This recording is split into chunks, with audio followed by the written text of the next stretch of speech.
Up shop for the bank holiday weekend, because we just carry on working. For those campaigning ahead of the referendum on Britain's membership of the EU, they're also carrying on working. They're not taking any time off to catch up on the DIY. This morning, former Prime Minister John Major took aim at those arguing to leave, saying the only place they would find, quote, undiluted sovereignty in the modern world was in North Korea. And just a few hours ago, UKIP leader Nigel Farage, who of course is campaigning to leave, has tried to turn the debate to what he sees as his strongest card, immigration. Here he is, speaking in central London, where he discussed immigration and the sexual attacks in Cologne on New Year's Eve. We saw the mass open sexual molestation of hundreds of women appearing in public. And frankly, if we're prepared to accept, or if Germany and Sweden are prepared to accept, unlimited numbers of young males from countries and cultures where women are at best second-class citizens, then frankly, what do you expect? And I do not want those young men who were outside Cologne train station to have one of these in a few short years and to be able to come to our country. And Nigel Farage is here in the studio.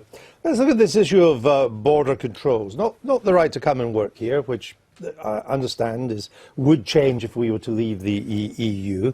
I mean, anyone who comes into the UK, even from the EU, I mean, they're checked. We stop criminals, we stop terrorists at the border. No, we don't. That won't change. No, we don't. The only people we can stop who've got EU passports are people who pose a direct threat to national security, namely terrorists. People with criminal records, even serious criminal records, we have no right to stop under EU membership. But we have rules. stopped thousands coming in. There's an awful lot we don't stop, and there are people with whether it's burglary or sexual assaults. It's very difficult for us to stop people with criminal records coming into Britain. And certainly, once they're in Britain, it's almost impossible to stop them residing here. The point I'm making is this.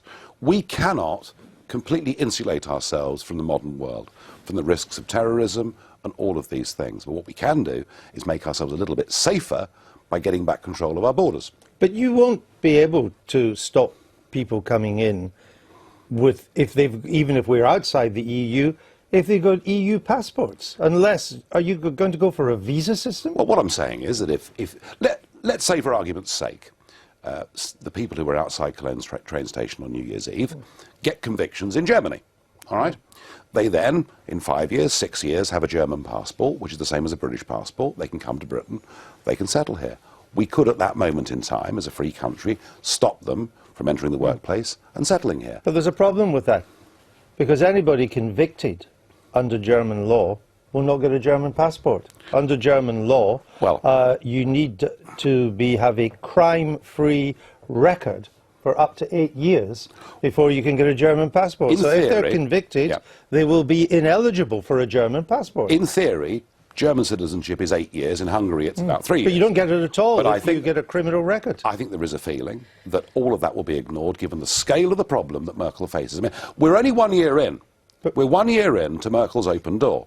The evidence thus far this year is that the numbers coming into Europe are many, many times bigger than they were last year. Right, but it's 8 years before you can get a German passport. That's what citizenship is. Well, I see no politician in Germany recommending it's going to change. You've got to speak the language. You've got to have a clean criminal record.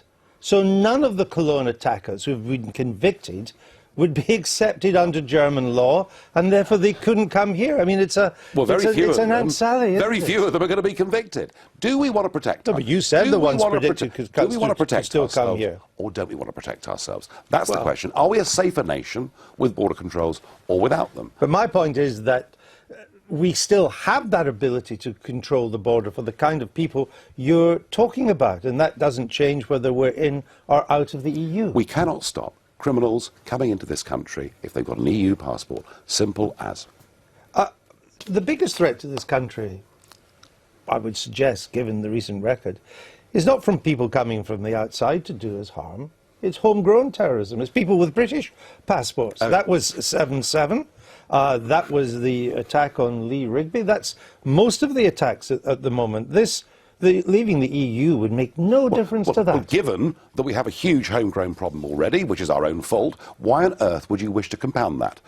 And given that 2 of the 8 attackers in Paris had come back into France through the Greek islands, posing as migrants, given that the head of Europol says that up to 5,000 jihadis have come into Europe in the last 18 months posing as migrants, you can see the scale of the problem. Well, yes, I agree.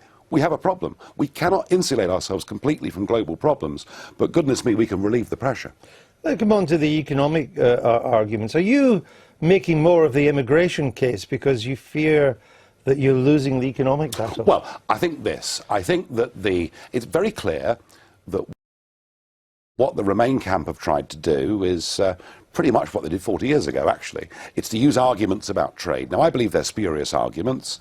My own view is that even with no successful renegotiation and just trading on WTO rules, we'd still be better off than we are now, because the maximum cost of tariffs would only be 2/3 of what our net contribution is. However, the Leave camp have been playing in their own half of the pitch, defending the goal against these constant attacks from the international community, whether it's the IMF or the OECD or Obama or Uncle Tom Cobley. And where they're vulnerable on the question of immigration. They know that there is no way we can control the numbers coming to Britain as members of the European Union. And what I'm saying this morning is I'm urging the Leave camp to get onto the other half of the pitch and start attacking their goal.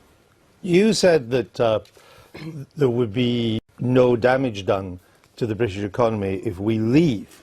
And you've got Patrick Minford now, a leading economist on your side, with 7 other economists. They're author of Economists for Brexit. But Patrick Minford says that if we leave the EU, it would, quote, eliminate manufacturing in the UK.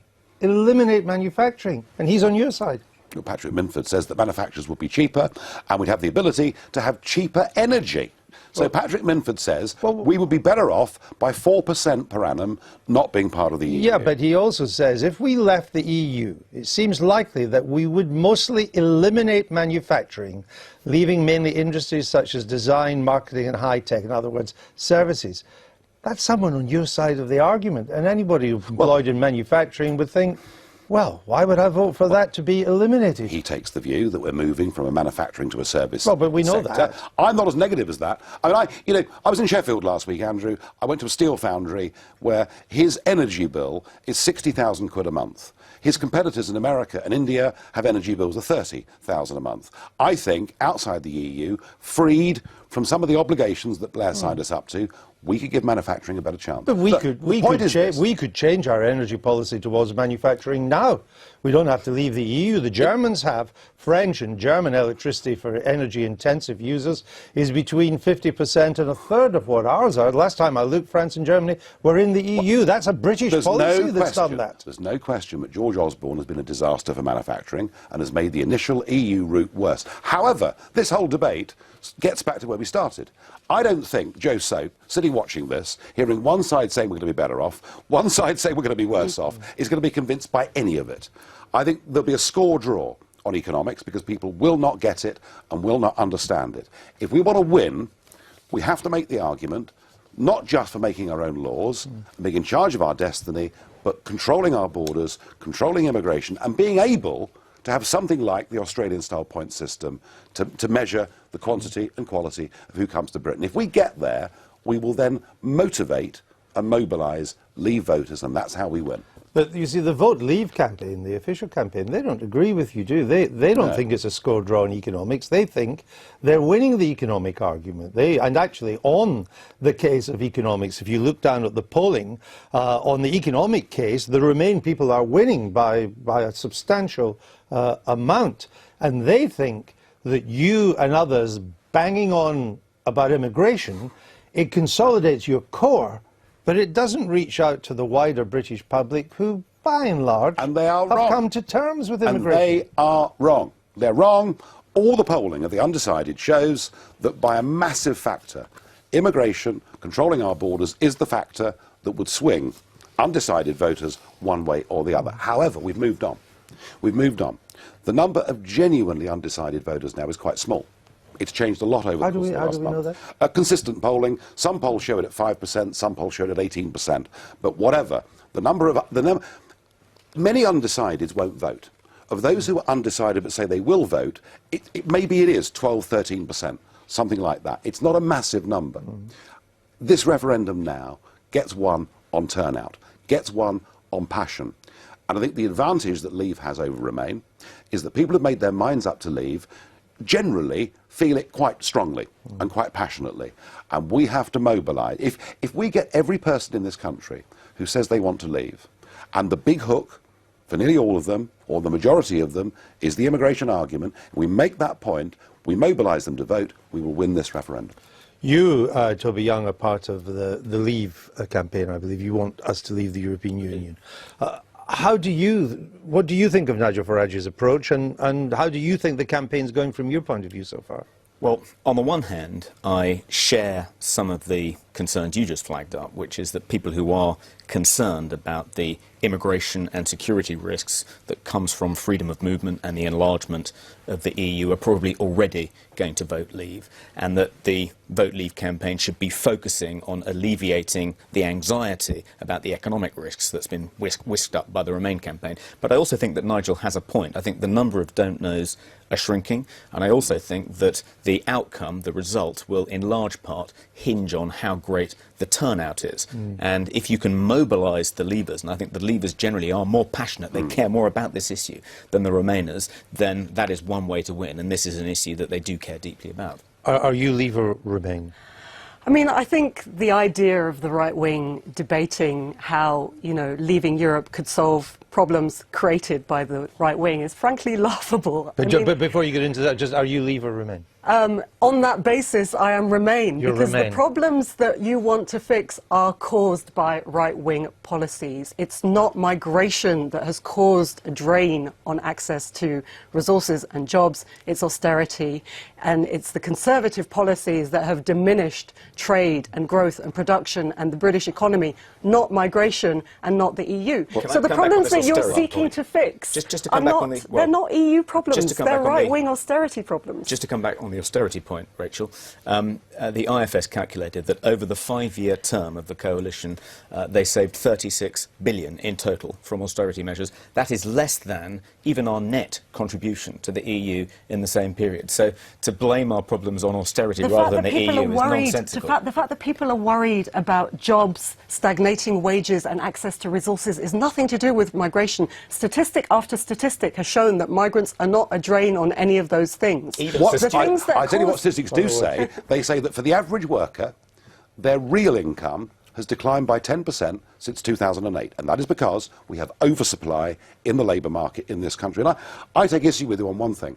I don't think the case for Brexit or against Brexit has anything to do with left or right-wing politics. It's a basic question of democracy, of sovereignty, of controlling our borders and putting our own people first. And there are many millions of Labour voters who are attracted to that message. All right, we need to move on.